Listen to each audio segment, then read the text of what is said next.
the narrative, as you know, it's going to be that Sam Darnold regressed to some form of a mean despite having won 14 of his previous 16 starts. What did you see about what the Lions did that might have just been a one-off or anything that you saw Sam Darnold do that might concern you, Kurt? Well, I mean, I think the first problem we have is just putting this all on Sam Darnold. Is they got manhandled, the Vikings offensively. I mean, the receivers were locked down. There wasn't a lot of separation.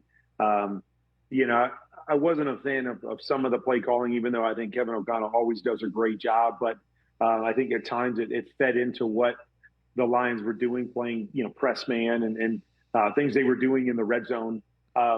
But, I mean, I thought it was just a great performance by the Detroit defense more than this was just an awful performance by Sam Darnold that was just missing guys all over the place. I don't think that was the case. And so I looked at this as a Minnesota Vikings offense issue where they got dominated up front. They got dominated on the back end.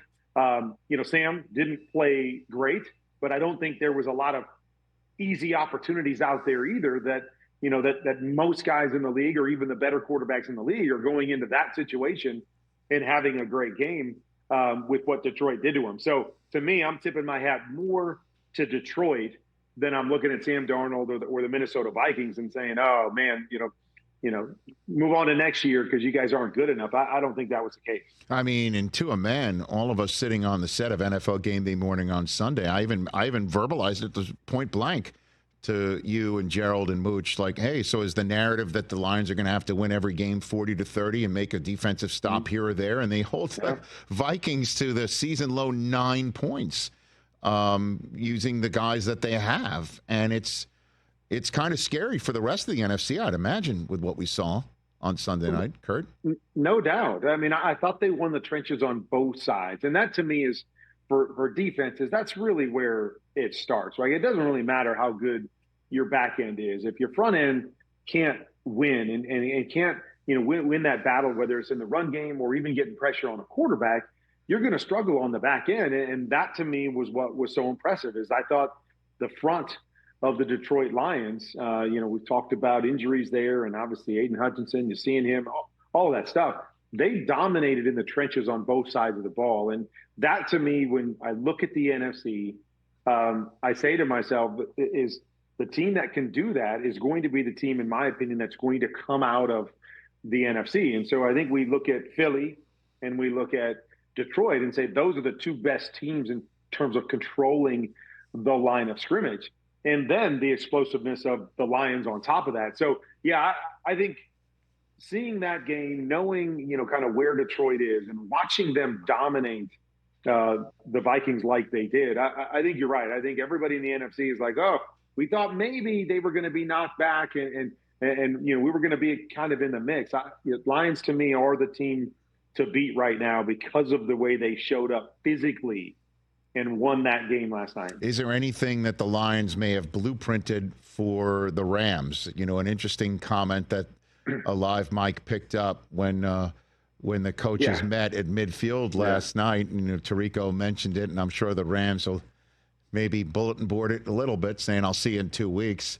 It was just what two colleagues say one another is just a genial thing, I think, for Dan Campbell to say. Right. But that said, is there anything that the Rams could utilize that the Lions did to blueprint it here? What do you think? Well, I mean, I think if you look at their defense, you say to yourself, you can look at the scheme. I mean, the scheme is obviously the Rams have the guys up front that can win, can put pressure on a quarterback, can do those things. I really like their front seven.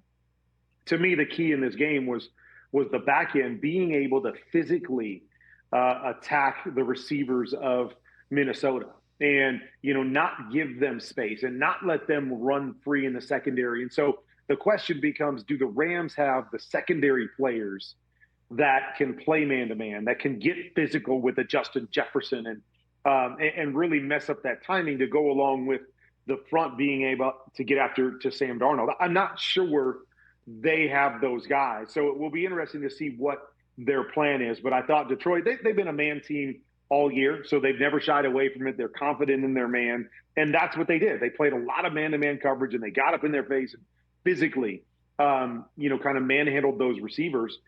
I'm not sure the Rams can do that, but, that's a blueprint.